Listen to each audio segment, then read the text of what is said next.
The presenting sponsor of Moon Tower Soccer is FVF Law. To find out what makes FVF a different kind of injury law firm, you can visit fvf.law.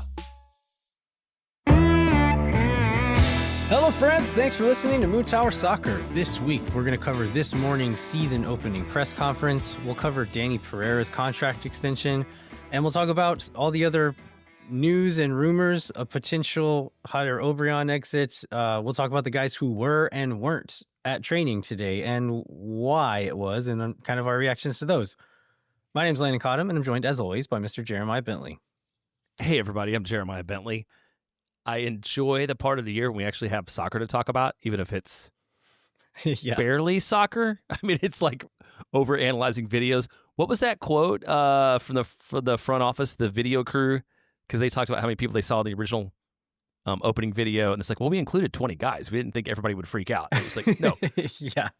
We freak out about everything and keep in great detail knowledge of who is or isn't in these videos.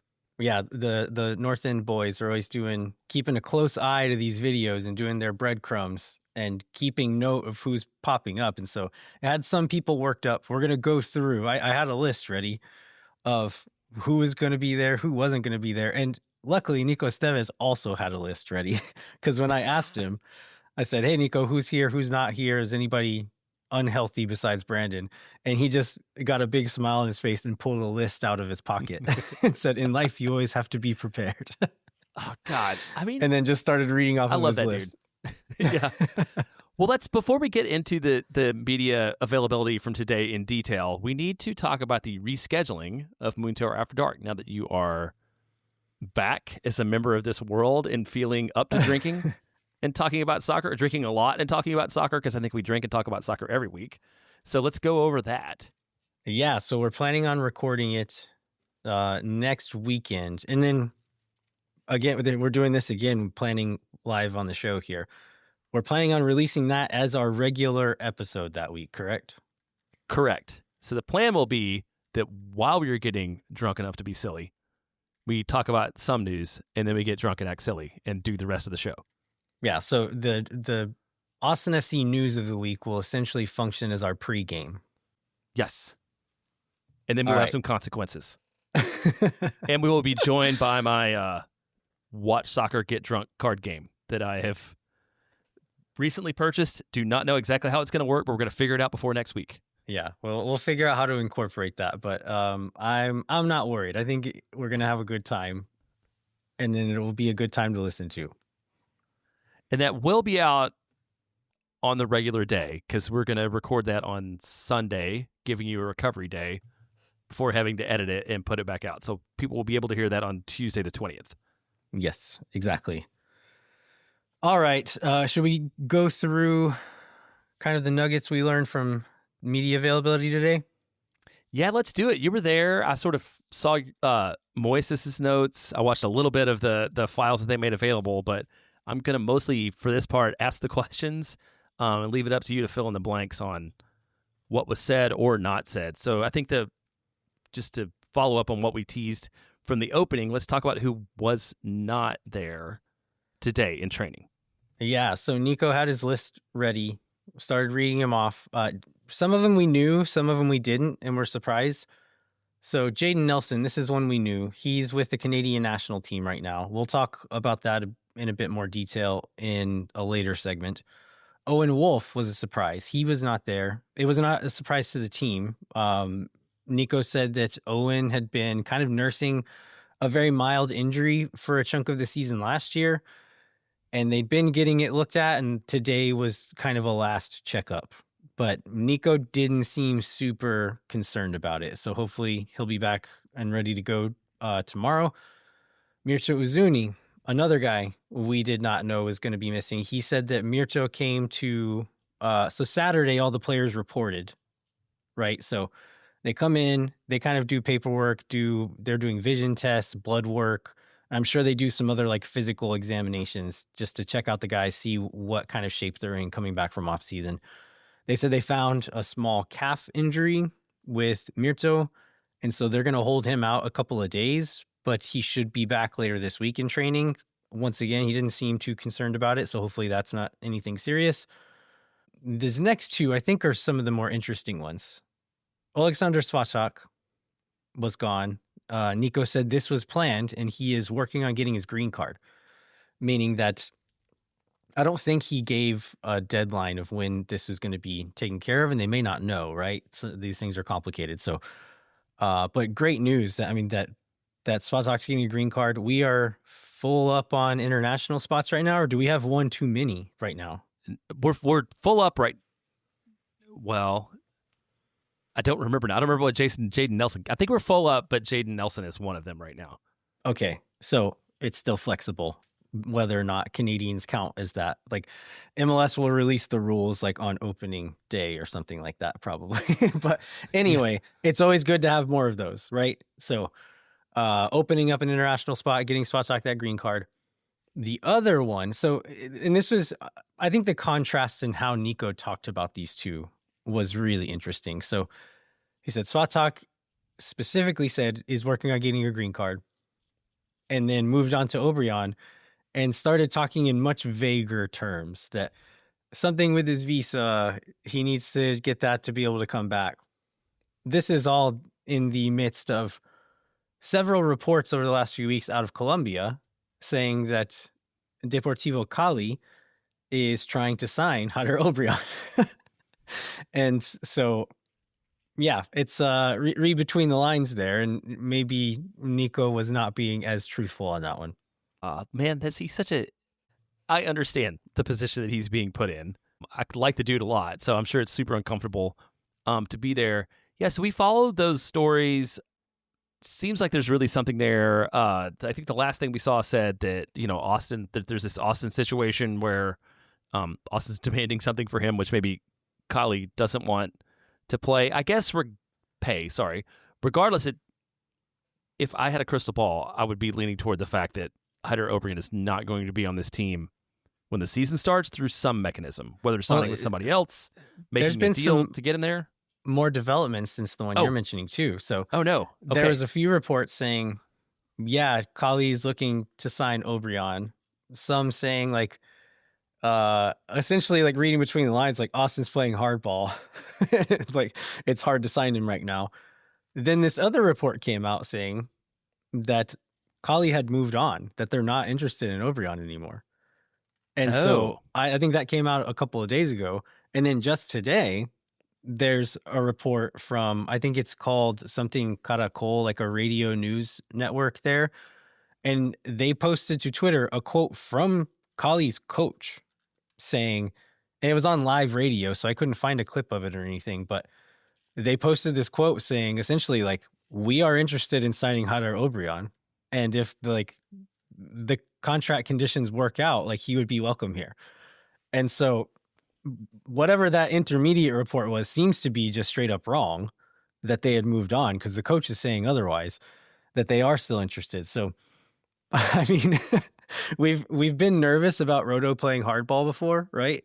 But it seems like it's worked out most of those other times. It's pretty much always worked out, yeah. What would be your happy number for Hunter Obrian? I feel like asking like most hardcore Austin FC fans who think about and talk about this stuff a lot, it would be like any amount of money, right? I was just going to say, I think last week on this show that I proposed that we just like use one of the two buyouts. So if Austin could save a buyout and get anything from him, I feel like that's a great outcome. What is like the highest believable number that you think Roto could get for him?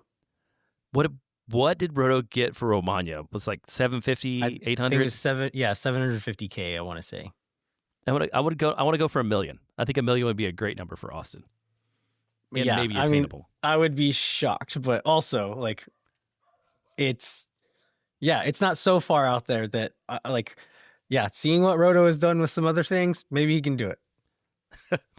Hey, I wanted to go back to the Wolf thing. It didn't concern them, but anytime I hear like, oh, there's this little injury they played through last year and we're still checking it out, like that concerns me. Am I just overreacting, or no? What was your take from being there? Nico was very calm about it. He did not act concerned. So I'm hoping that's true. I'm hoping also that like it was a thing that doctors and sports scientists on the team were telling Owen, like, we checked it out. It's fine. If you can play, play. And not a thing like, this is going to hurt you long term, but we need you, so go play. I hope it wasn't that thing. That if that's the case, that has me very concerned. And I would be pretty upset about that if it's like our best player, our biggest prospect by far, and you're putting his future into jeopardy essentially by playing on an injury. But there's other kinds of things that are uncomfortable but aren't going to lead to long-term damage. So I'm hoping it was that. Okay, I'll take that. Why don't you move on to who was there that you picked up on? Yeah, so Guilherme Biru was one. We've kind of been up in the air. We're going to talk a bit more about him later on as well. We talked about the North End breadcrumbs. There were several guys who didn't show up in some of those pictures. I think of the ones mentioned, Svatak and Obrian are the only ones who were indeed still not there. Of the other folks mentioned, it was like Ilie Sanchez, Riley Thomas, a few other folks. Everyone else showed up. Everyone else was there. And then there were some extra guys as well. So a few Austin FC2 players and a few academy players. So those included the two new draft picks. So Stefan Dobrievic and Patrick Kaeli. The two draft picks, we'll see where they end up. Very likely will end up with Austin FC2. Jorge Alastue, Vlad Danchutu, Jacobaro, Mo Badawia, Chuy Moreno. And then there was a mystery player that we were all standing there, not we all, the real sickos of the group. So it was me, Hernan, and Alex from We Are Austin TV, and Moises were looking at this little gang of players like, who are those guys? Like, we don't know who they are. And which is funny, out of a group of like 35 players, and there's two of them we don't know just by seeing them from 100 yards across the field. But I think the We Are Austin TV boys and the North End boys chased this one down. But it was Sebastian Citerle. I don't know how you say his last name, but came from the San Antonio Academy, has been playing with Austin's Academy. He is 17 years old and was, I think him and Vlad Danchutu were the two tallest players out on the field. And this is a 17-year-old center back that was out there training with the first team. So have no idea who he is, if he's any good, but he's giant and very young, and he was asked to come out there and train today. So I'll be interested to see what his deal is. And then did you cover the very handsome fourth goalkeeper? Was that one of the places? Was that one of the guys you talked about? No, I didn't. I still don't know who that is. So I'm not I was looking around. Didn't see anywhere where anybody had figured that one out. So there was a mystery fourth goalkeeper, which seems to be kind of a tradition. It does. There's been a few mystery goalkeepers. I would guess it's a guy on trial with Austin FC2. I think that happened last offseason, and one of those guys ended up not sticking around and did not ever play with the team. So I'm not worrying too much about it. And also, I think with all of these guys, like, if there were two players out there, I think we could read into like, oh, what does this mean? Like two Austin FC2 players out there, I think we could read into it. But when there's, how many did I just name? 1, 2, 3, 4, 5, 6, 7, 8. There's like 9 extra guys. Yep. They're just out there because, like, these are the guys that are in town right now, and there were other second team players there at the ground training separately on their own. So these guys were chosen, but sometimes maybe it's like they're borderline looking at supplemental deals, or maybe it's like you play a position that we don't have enough of to run scrimmages against, so we're gonna move you up. Like, I'm not reading a ton into it. We can, as off season proceeds and we get to see more games, I think then we can read into who's getting minutes in the preseason games, who's that's the kind of stuff we can maybe start reading into. Right now, first day of training, wait and see. It's like that day I got to train with the varsity as a sophomore tight end because every other tight end was injured, and I was like the only one around. But I'll take it. Do you have? And then there was some other. So Nico had his interview. Dani had his, which I think we'll probably talk about whenever we talk about the Dani contract extension. Any highlights you would have from Nico's part of it that were non-player related? There's a couple of things. I mean, a lot of it was, I don't know. I'm kind of a bad person to send to these things, honestly, because any of the like if there's not actionable information within something they're saying, I kind of just ignore it. And so I miss a lot of the pull quotes because I'm like, well, that doesn't mean anything to me. I didn't learn anything from that, when to most of the world it's probably something interesting they said. But the things I found interesting from it were asking Nico about what his goals were, what his aims were for this preseason. And he talked about creating energy within the group and building a culture, and that we can plan tactics, we can plan everything else later. But first and foremost, the main goal is to build a culture in this group that we can carry with us through the rest of the year. When we're down late in the game, when we're hitting hard times, we can lean on this culture, lean on the dynamic we've built within this group to be able to do that. And I think it's a thing that we maybe don't give enough credence to, like we as a podcast and we as the Austin FC fan base, that Nico did not have a lot of his core in preseason last year. He himself had just arrived during preseason last year. I think Mirto Uzuni did not even go to Coachella with them. And so many of these core players coming in late, not playing during preseason. I think Mikael Dessler was injured for a lot of preseason and didn't play in that first stretch. So just a really up in the air preseason for a really new group coming together and try to put these things together. This year, there's still moves probably going to happen, and we're going to talk about that after this, but to have the core of the group, like most of these people are going to be here for the rest of the year. We already have the coaching staff in place. We have most of the team in place. They get this full preseason. That's huge. That's really important for this group. And I think it's worth pointing out that they didn't get that this year. They are going to get it this year. Hopefully they can turn that into success on the field.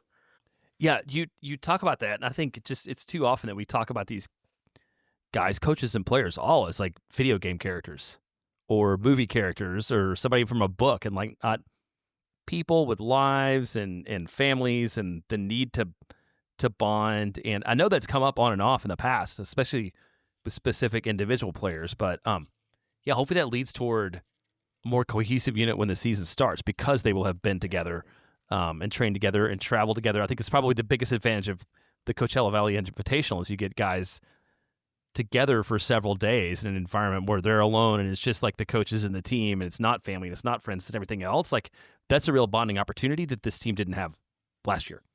Yeah. The other thing that Nico said that I thought was really interesting was how open he was about the fact that they're not done building this roster, which is, I mean, last preseason, they did a lot of their business early, right? And so they got done by the time we were in preseason camp and talking to him. I think he was, if memory serves, I think he was very cagey last year, saying like, yeah, maybe we're not signing anybody else. If we do, maybe it's one or two. And I think that was true. I don't think we really signed anybody else after that point. It was like waiting on guys to get here, but no new players were actually signed.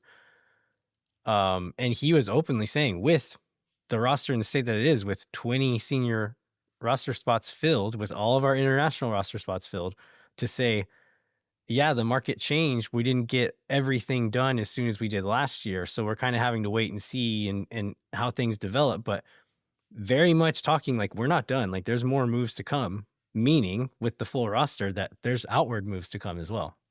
Right, there have to be. Yeah. Well, let's go ahead and take a break now. I have a couple of other little notes that I'm not sure fit anywhere else. I was just writing down things that I thought of.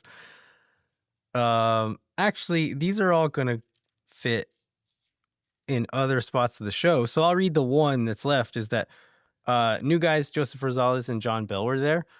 And Joseph Rosales is not as big as I thought he was going to be. Oh, really? Very, very wiry, like looks strong, but just not as tall as I thought he was. Not like an intimidator type that you were hoping he would be? Yeah. But that's all. I think all of the other notes will fit into the rest of the show somewhere.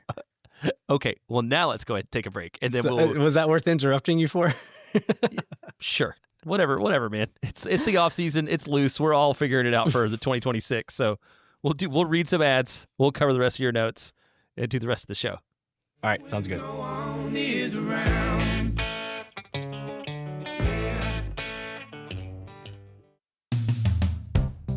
Moon Tower Soccer is brought to you by our friends at FEF Law. FEF is a different kind of personal injury law firm dedicated to community, transparency, and client education. And they have their own podcast called Summary Judgment that you can check out wherever you get your podcasts. And did you get your calendar, Landon? I still haven't gone to the mailbox yet, but I'm sure. Oh my it's gosh, out there. that's right. It's going to be July. Like, let's mark off the half the year that's already happened. Well, it's great. Lots of dogs, lots of cool music venues.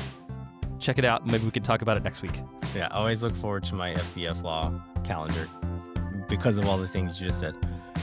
You can go to FEF.law to find out what makes FEF a different kind of injury law firm and why understanding your legal options can dramatically change the outcome of a case. Once again, that's FEF.law. Amplify Credit Union is a member-owned financial cooperative that served the needs of Central Texans for over 5 decades. As a credit union, Amplify has no shareholders or parent companies. That means more of your money stays in the community. Amplify has been the home of fee-free banking since 2022. Their free checking accounts come with 0 overdraft fees or minimum balance. That means Amplify's fee-free checking accounts help you get more mileage from your everyday spending. Amplify membership is open to any Texas resident. Learn to trust your bank again at Amplify Credit Union. To learn more, go to www.goamplify.com/mootower-soccer.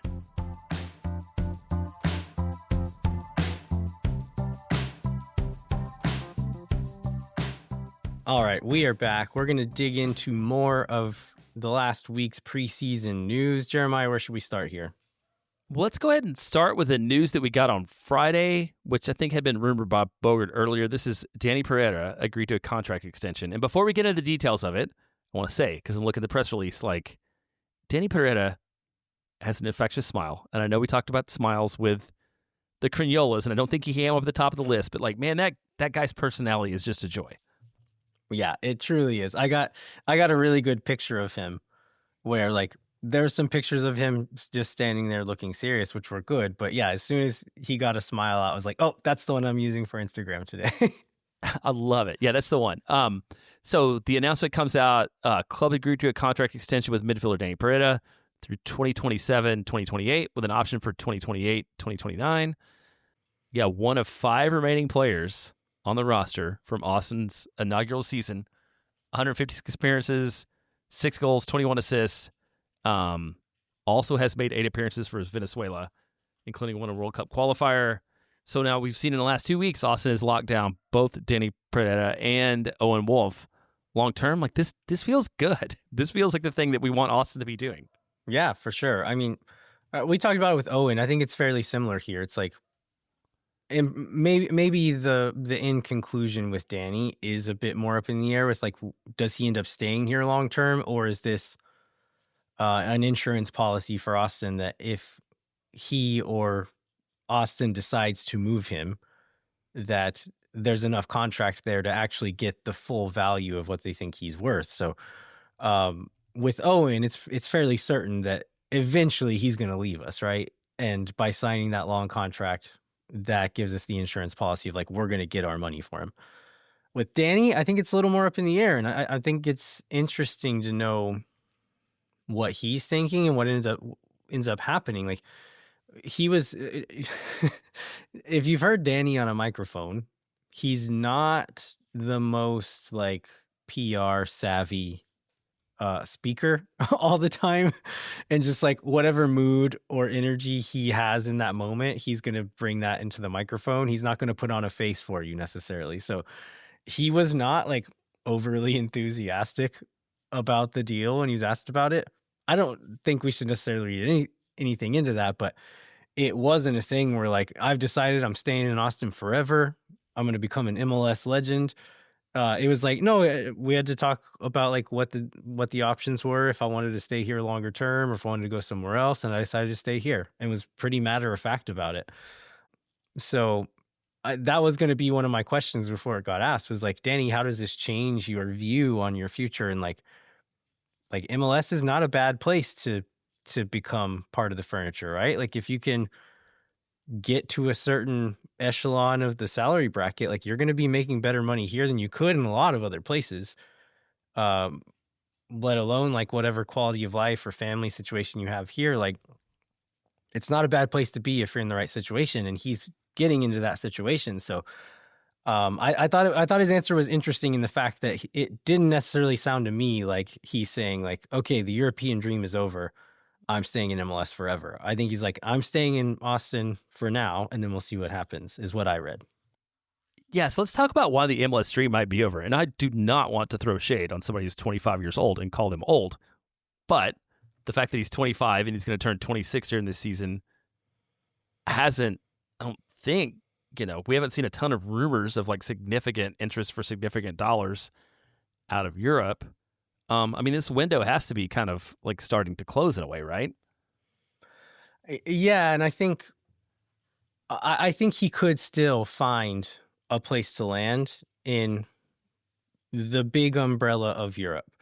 I think the window is closing on like the most appealing or most promising places he could go in Europe, where it's like, okay, a bigger club is taking a chance on a young prospect who might grow into who we are as a club. That door is closing at this point. Like 26 it is young in the grand scheme of things. In soccer is no longer young.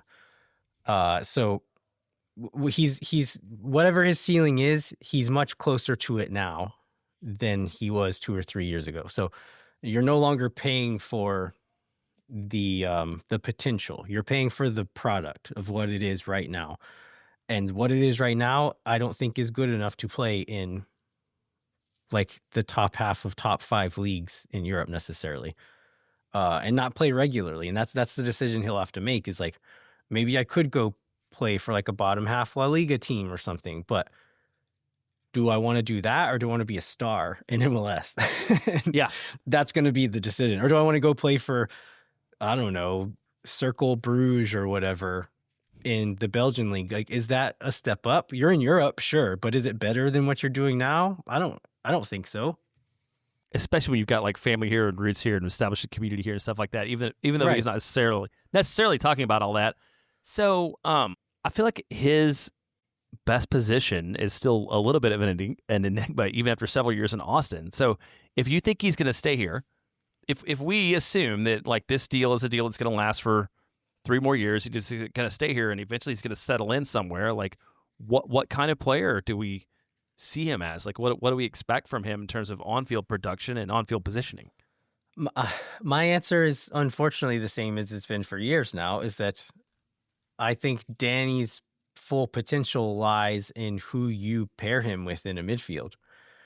And did we talk about this on last week's show about like Dani and Owen functionally kind of being the same player as far as like, No, or not at so length. I think maybe I was talking to somebody about it on New Year's Day, but essentially like in a midfield, if we're saying it's a 3-man midfield, you want a ball winner, a ball progressor, and then a chance creator, like the person to make that last pass. We've almost never we had a ball winner in Alex Ring once upon a time, not even for his whole career here, because he kind of got bad at that too. But early Alex Ring was the ball winner.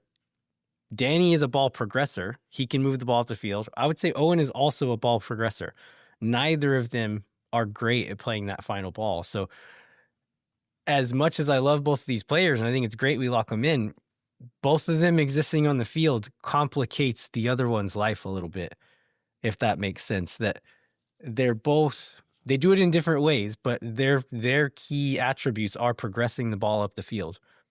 And when you have 2 guys doing that, that means there's one fewer player doing the other things. It makes it harder for you. Oh gosh, that is the story of this team. Especially this midfield forever, right? It's like all the pieces, none of which necessarily complement each other.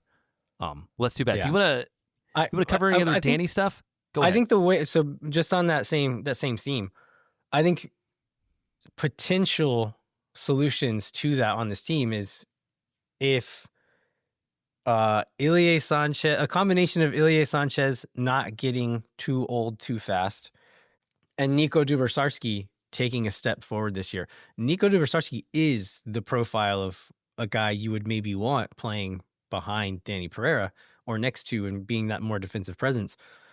I don't know, based on what we saw last year, I don't know that he's ready yet to be a guy you can depend on for 34 games.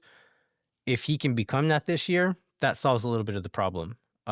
If Owen can get a few more assists to his game, a few more of those passes into his game, I'm skeptical, but maybe that solves that problem too. But it's complicated with those two guys on the team. Well, one of the guys that you did see a little bit, I think, that you didn't mention was Brandon Vazquez. And we got a little bit of news about him, too. This was, he went to MLS Media Day last week. Probably, we got to see the new Anthem jacket because he was wearing it. Love it. So that's great. And said that he's targeting a return in April for the away day in Miami. That would be incredible. Yeah, for sure. And I mean, he's out there training now. So what Nico said about him is when we were talking about the players available, he said, you'll see Brandon out here at the beginning of training. He'll do the passing drills. He'll do all this warm-up stuff. But it sounded like once they get into game-like activities that he will be pulled aside and he will do his own thing after that, which I think makes sense. It's like during rehab, you want to do planned, predictable movements up until a certain point. And you start building in some more dynamic stuff. And he's to a point now where like he was doing these like high step over cones, side shuffling, receiving a ball, dribbling around a dummy, playing a pass, backpedaling, doing all that kind of stuff. But it was all stuff where he knew what step was coming next. When you get into a game atmosphere, that stops being true and you're reacting to what's going on around you. That's where you kind of get into the danger zone. So we were talking about that. Some of the media folks is like, what needs to change from where he is now to game ready? And that's a lot of what it is. It's like the unexpectedness of movements and things like that. So still has some work to do, but it's very, very good to see him where he is right now. And he did a interview with SoccerWise that came out today. And he was talking about he had gone to see his surgeon who did the surgery, and they did some tests, and that everything came out exactly as expected, looking really good. So it seems like everything's going on the right path right now. So as reported last year, he did undergo a successful injury, successful surgery on his ACL, just like everyone has described. But it is right now. I wonder if you go back and look at Ricky Puig's surgery, if they announced a successful surgery on that one, because that would have been a lie. That was probably a lie. And then I would also want to correct one thing you said. Mirto Uzuni knows everything that's coming ahead of him in game situations or not, so he could play anywhere because he would know what's going to happen. He'll play without an ACL. Right.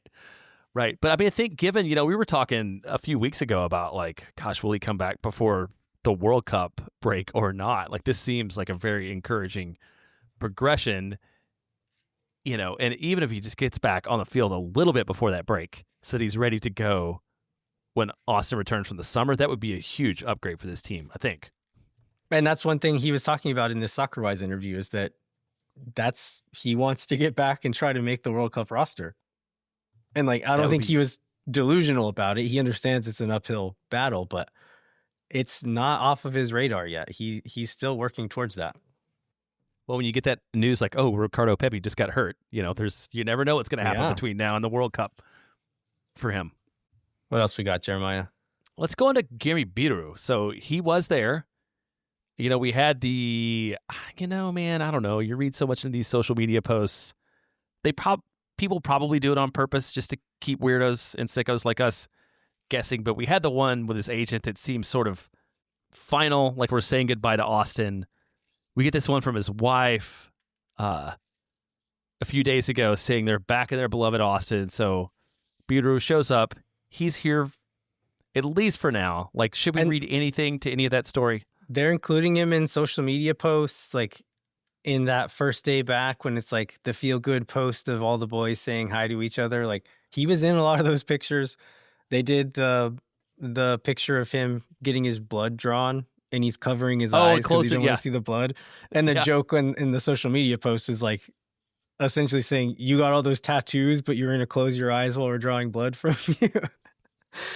But I mean, if you didn't know about any of the other stuff, you wouldn't be looking at this post and saying, this is a guy who's moving immediately. So I don't know what to think about that. Yeah, I don't either. And I think we talked about this before we started recording, but in a couple of weeks, I think we're going to kind of break down where Austin stands by position group and maybe try to make some projections. So maybe between now and then, we'll know a little bit more about what to expect out of him and Austin, or we'll just keep speculating about if Austin's going to play 6 at the back with 4 fullbacks, or I don't know. Who knows? I mean, if you think of kind of that center back position that Biru played for this team some last year, like you imagine, I don't know, these like Columbus Crew teams where they're pushing everyone into the attacking half. Their center backs, like their wide center backs, are making underlapping runs into the 18-yard box. Like, if you played Biru like that, I think you'd be pretty good at it. But is that how this team is going to play? Like, is this team going to keep the ball in that way that you're having your center back push all the way up there? I don't know. That part feels a little weird to me. So I could see a reality where he does play center back and that works out really well, but I can also see a reality where that feels really weird with how the rest of the team is set up. Well, let's go into one more ex-Austin player. So this is Johan Rimanya, reportedly interested from River, apparently for like a decent chunk of money. And because you never know with these kind of deals. Like, it seems like in South America, there's lots of rumors about lots of numbers that never come to pass. But Austin does have a little bit of a financial stake in this because Austin would get like 10% of this sale. Reportedly, where did we learn this from? We learned it from... Is like someone in South America reporting that there's a sell on? It was somebody, yeah, it was from somebody in South America. So we take that with a grain of salt, because I don't think we necessarily knew that there was a sell on, but it's come up often enough that it seems like something people are talking about, and then somebody asked Long to tell them whether that would actually make a difference in terms of like available game or not, and maybe. Yeah. In any case, like the numbers being thrown around are like multi-million. Like, was it like between 2.5 and 5 million? Something like that. Yeah, it was a lot. So if we have a 10% sell on of 5 million, check my math here. Is that right? $500,000? It's $500,000. Yes. As somebody who's also doing Duolingo math now, in addition to Spanish. I didn't know that existed. There is. Yes. Maybe I should do that. I'm really bad at math. But that would be crazy to get another $500K out of Romagna. Whether or not it turns to GAM or not, like, it is still a thing that will likely make money. Ownership be more willing to spend on other things. So yeah, I can't call that bad news. Well, do you want to talk a second about the legacy of Johan Romagna in Austin? Because I think it's interesting. Yeah. Because there's a world where you're like, see, Josh Wolf was wrong, and this guy was really an amazing player, and we never got the best out of him. And that's one way to look at it. You could look at him as developing, but I still really feel like, for me, the big thing is just like, it just wasn't the right opportunity for him. And then if he stayed in Austin, there's nothing he could have done in Austin that would have made him worth $2.5 to $5 million. He had to go somewhere else and develop in a different way. That's just that feels like, for me, like what his legacy is in Austin. Like, it's great that he's maybe going to go on to much greener pastures. Just, I don't think it was ever going to happen in any way with him in this club. I totally agree. I was thinking about that earlier today, seeing all this stuff fly around about what his value is apparently at right now. And a guy who always had just like very clear physical gifts, like he is a specimen. And looking at the way those Josh Wolf teams wanted to play, he did not fit in very well. Like, he's not the kind of player where during those times our center backs were playing by exponential amounts more passes than anybody else on the field. And you can criticize Josh Wolf for that, sure. But like, Johan Romagna was never going to succeed in that setup. He also had some fitness issues. There's some stuff coming out about maybe he had some type of illness. We never got full clear stuff on that. So who knows what was going on with that, but had fitness issues, couldn't finish games here. So it seems like maybe he's gotten that taken care of. But what I kind of came down on was this being another example of Claudio Reyna and Josh Wolf not really being on the same page with what they were doing. Because Johan Romagna, like, apparently has turned into be a real prospect and a real player that big teams are looking at. But at the same time, was that profile ever going to fit into what Josh Wolf wanted to do? I think no. And that you're right. He needed to go somewhere else to become what he was going to become. And that's not good. Like, you want those two guys working on the same page and like building a synergy of like, I'm going to buy players who are going to fit what you want to do. And it seemed like over and over and over, Claudio Reyna didn't do that. No, and I do also still have some lingering fear that that's going to be the ultimate end game of the Rodolfo Burrell and Nico Estevez story too. Could be. They don't could be. 100% seem to be aligned sometimes on that kind of thing too. It seems like at least the contracts won't be as bad under Burrell. True. Yeah, we'll be able to get it from under him, and he seems to be able to sell the bad ones off anyhow, so maybe it'll be better, and, we move on. And I guess one more thing. So we get huge acquisition from San Diego, Mexican national Chucky Lozano, when they first started, who's now suddenly available. Yeah, this is so weird. So he fell out of favor the back half of last season. Coach and everyone was essentially saying it's a sporting decision. Like, we don't see him as a starter. And so he was not a starter for most of the end of the year for a very good San Diego team. They come out the other day in their first preseason media availability, and they're saying Chucky Lozano is not part of our plans. We're not going to use him this year, which is a bold move, right? To come out and say like, okay, here's this really expensive guy who makes a ton of money. I think he's on like $7 million a year. We don't want him anymore. Just kind of killing your negotiation, like your bartering chip essentially for trying to get rid of this guy. Teams coming in are saying like, we already know you don't want him, so we're going to lowball you. Like, it's kind of a crazy move in my eyes, but I also kind of respect the decisiveness of saying like, no, we're not going to let this play out. Like, we're done with him. Come get him. Make us an offer. Like, the reason we're bringing this up is like, would you take Chucky Lozano on your team right now, Jeremiah? For $7 million or at all? I would say no. I would say no. Like, what do you think? What do you think where would he fit for Austin right now? I mean, obviously he's a super talented player and a national team player, but opposite Jaden Nelson, like he's just a straight up winger. Like, he doesn't really play anywhere else, and so I think ability wise, and his numbers were good. I think it was like 19 goal contributions last year, and that's when he was not playing a lot for the last half of the season. So he's a very good player. He's a big name, and we've talked about like trying to get Mexican national team players or big name Mexican players into a city like Austin would be huge from a marketing perspective. And that's the bet that San Diego took. And I think it probably worked in some aspects, but he's also a big ego and apparently thought he was bigger than the club, because he did not get benched for soccer reasons, regardless of what the coach and everyone else was saying. There's personality things here. There's like ego clashes going on.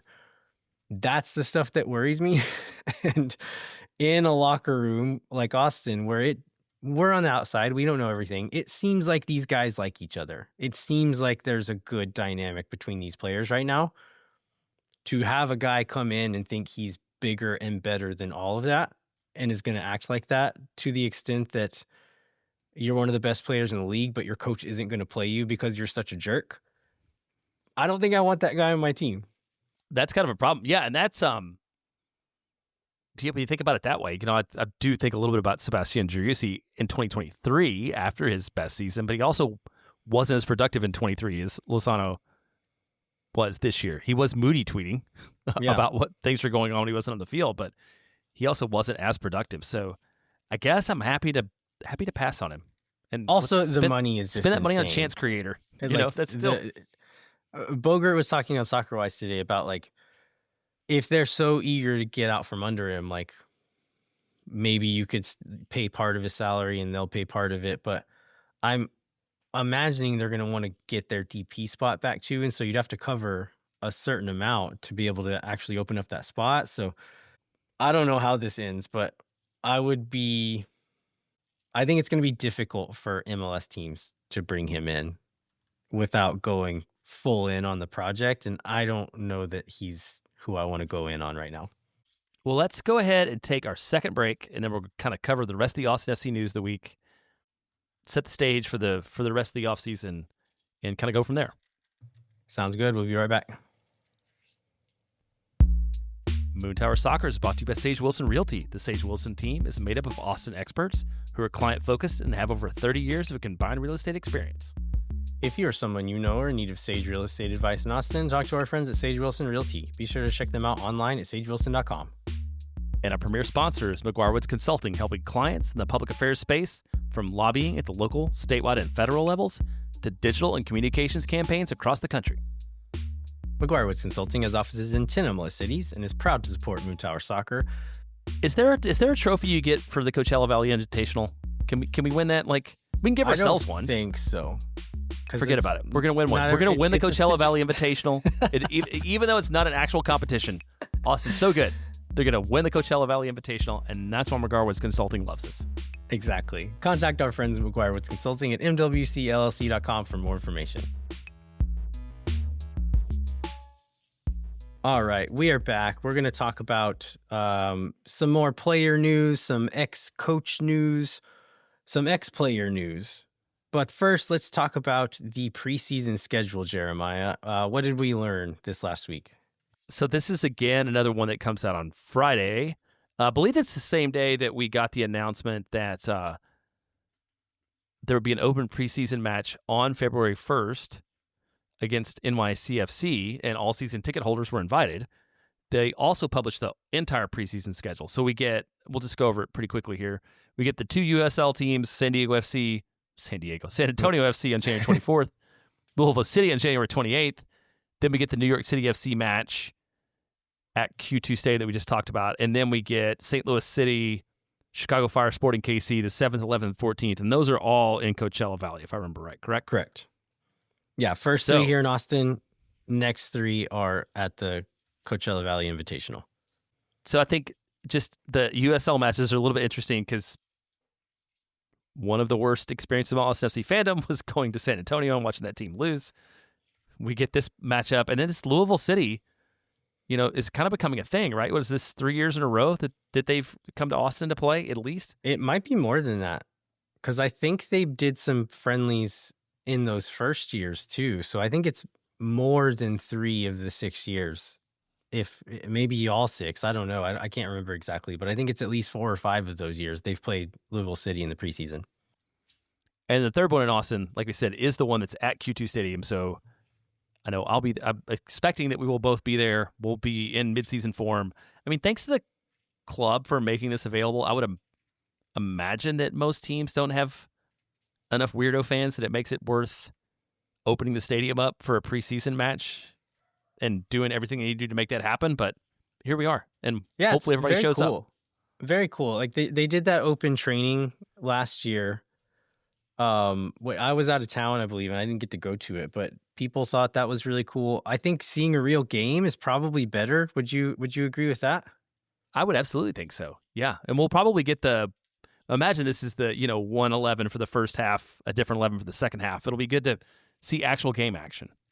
Yeah. And get an idea of who's playing. I mean, with some of the new guys, who's playing what position, what formation they're doing. Like, we're going to learn a lot in this. Like, maybe all that changes, but it's at least one of the looks they're going to be working on that we're going to get to see. So that'll be interesting.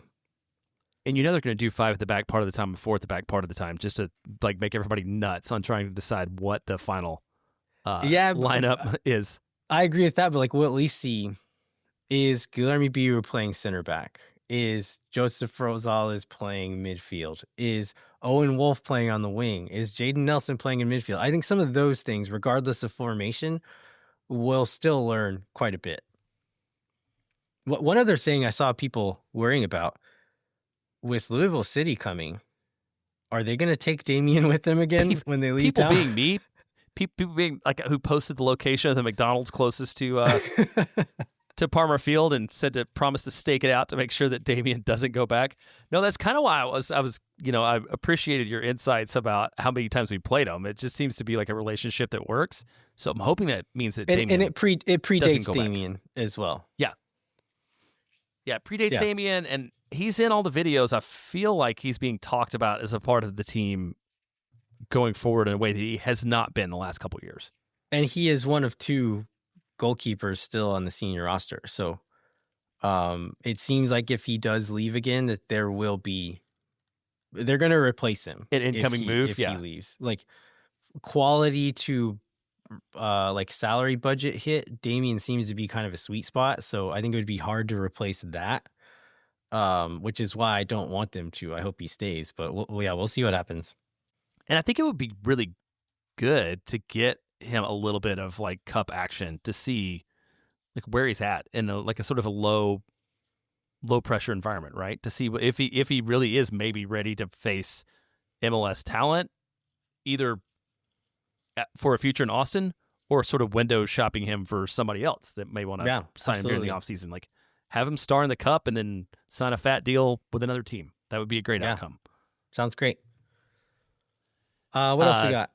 We got Jaden Nelson. Just last week, we talked about how Jaden Nelson wasn't really like a part of the full Canadian national team picture. And the reason he came to Austin was to get a chance to be able to do that. And then the next morning, when some of you hadn't listened to the show yet, we got news that he got a call up for the Canadian men's national team camp for the 10-day preparatory camp in Irvine, California in January, which I believe this is like their version of the Camp Cupcake, which I think lots of MLS fans are probably familiar with. It's where like, the people who aren't normally in the picture for the full national team get a chance to like get a cap and say they got a cap.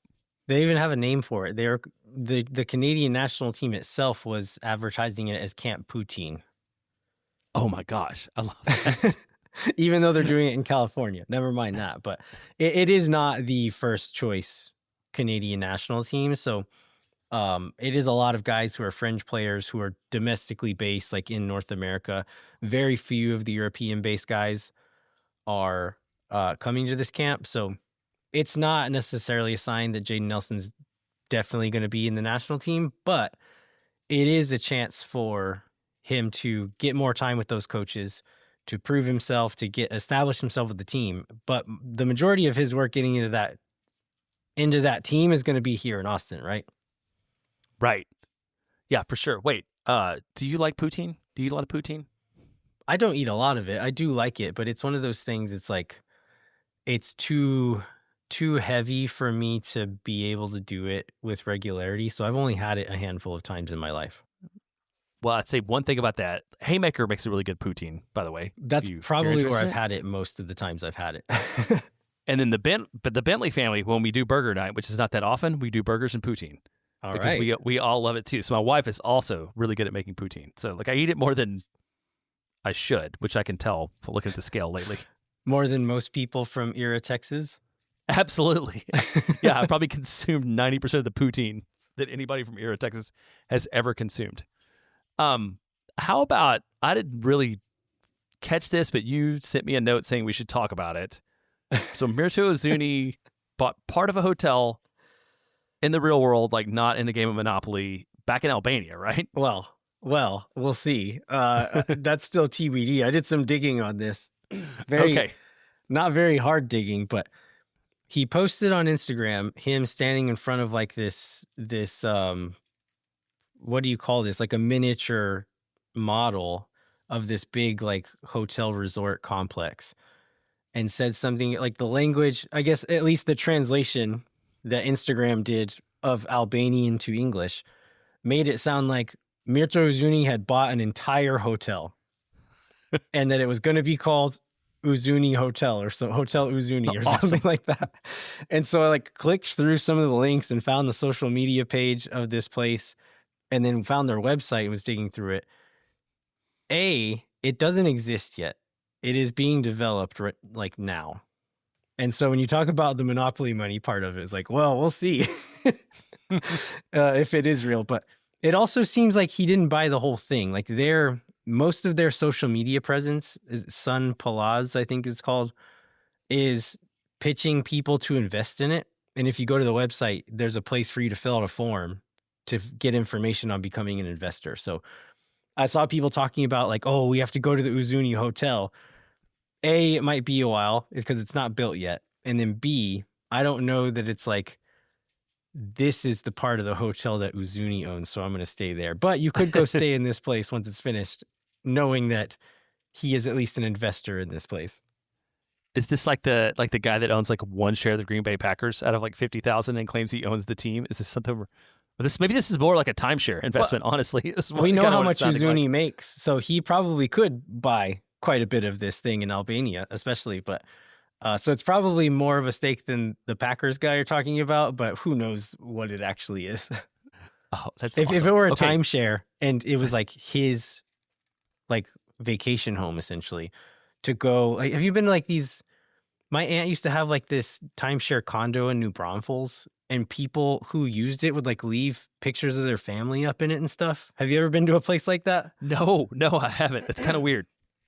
It's like the very low rent version of this kind of thing, it seems to me, where it's like, this is our house, but we're going to let you come here during the summer.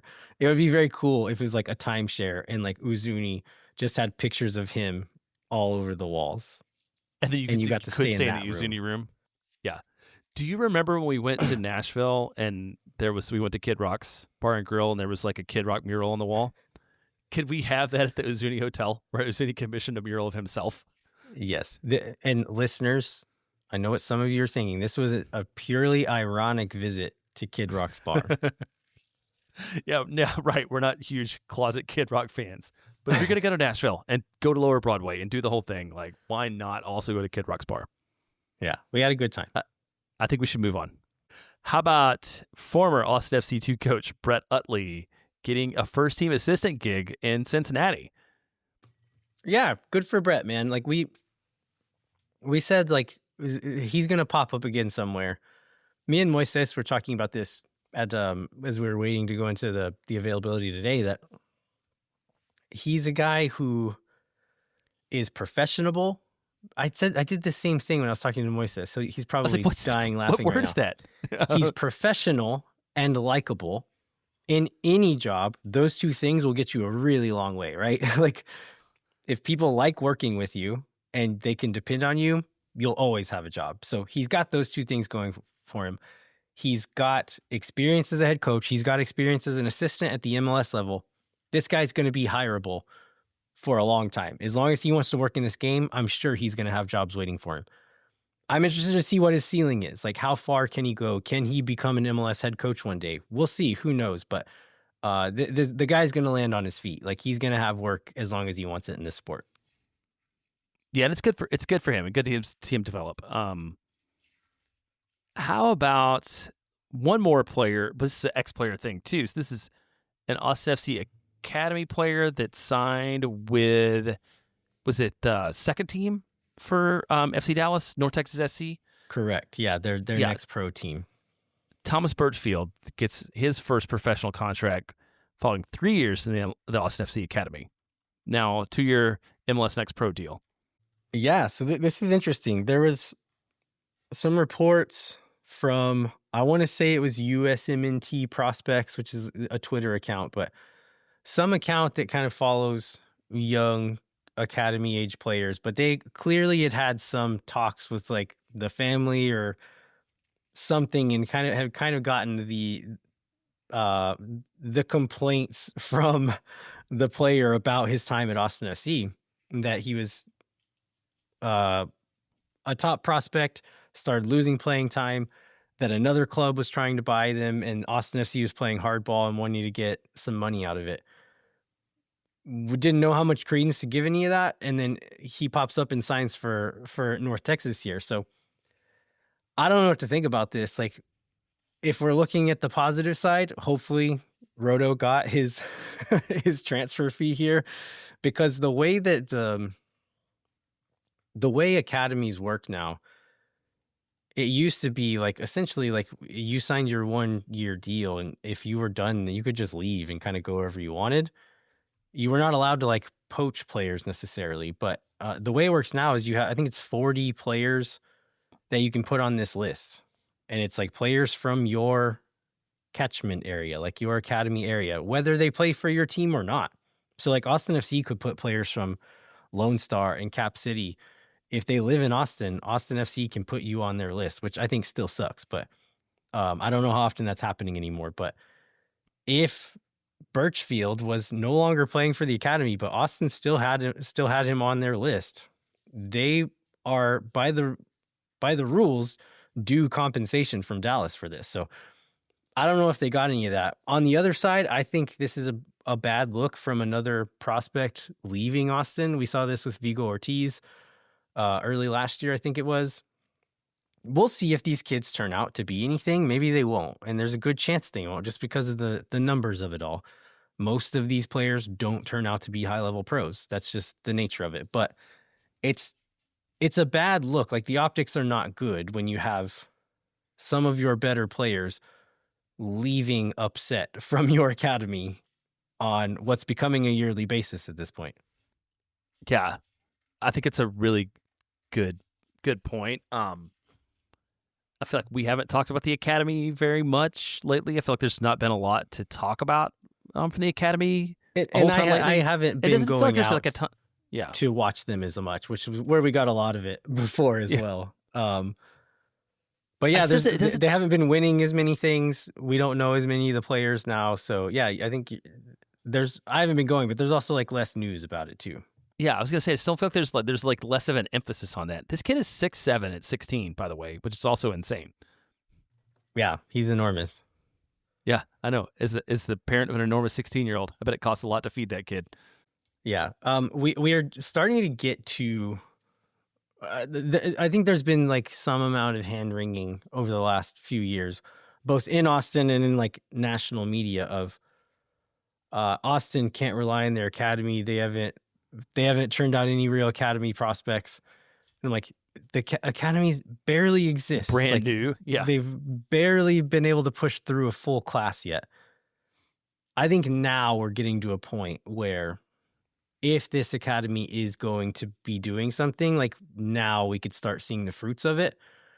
And so if it continues to be the same, we continue to not really push through that many prospects. If players continue to leave upset and go to other places, I think now is the time we can start to like point a critical eye at it and say like, okay, is the team prioritizing this? Do they care about it? Are they giving it sufficient resources?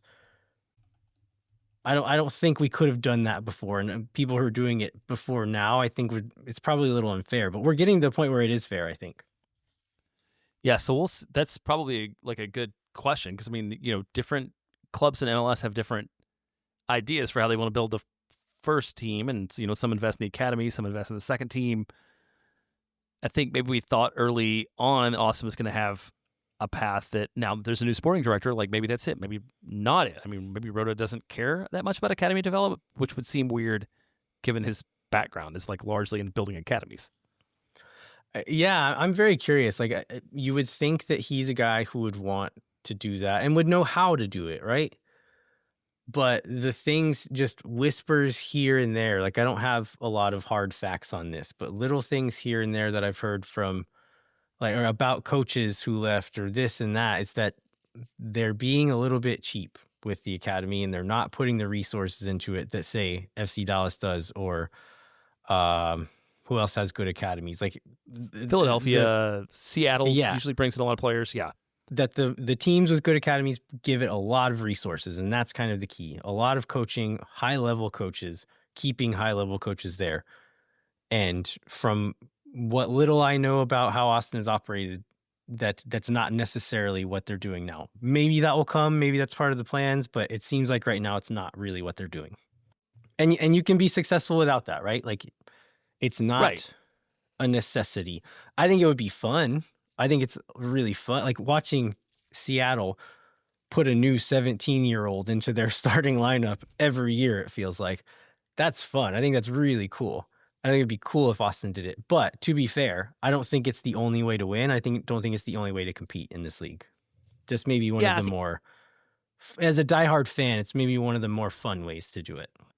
I think it is. And I think that fun too comes from because we both grew up watching baseball, right? And so we got this minor league team in Round Rock. And so it was always cool when guys played in Round Rock, then moved to the major leagues and had success. And you felt invested in that in a way that you wouldn't with somebody you just brought in from somewhere else, or the soccer tourist would be a guy that came from Sweden. I mean, it would be amazing to have the next Irvin Torres or 3 Irvin Torres or whatever, right? Where you could be I saw that kid play at Palmer Field in front of 1,000 people, and now he's kicking butt across the whole league. Yeah, and we're not even sure what Irvin Torres is going to be yet, right? But to have an Owen Wolf or a Dani Pereira come through, we feel about those guys the way you're talking about, and they didn't come through our academy, but they've just been here so long and came here so young that they feel like our boys. And if we could have that essentially a boy factory just pumping out these young players that we can fall in love with, that would be great. It would. But nobody clip boy factory and use that for anything. I know. I was just thinking that's a real questionable. I was trying to find another thing to talk about before we get this show, and I don't think we have any more news. So we'll just wrap it up. We'll end there. All right. We'd like to remind you to rate, review, and subscribe wherever you get your podcasts. Come find us on the internet, wherever you are on the internet. Thanks so much for listening. We'll be back next week with Moon Tower After Dark and to chat about any other Austin FC news that breaks. Until then, I'm Landon Cottom. I'm Jeremiah Bentley. We'll catch you next time. When no one is around.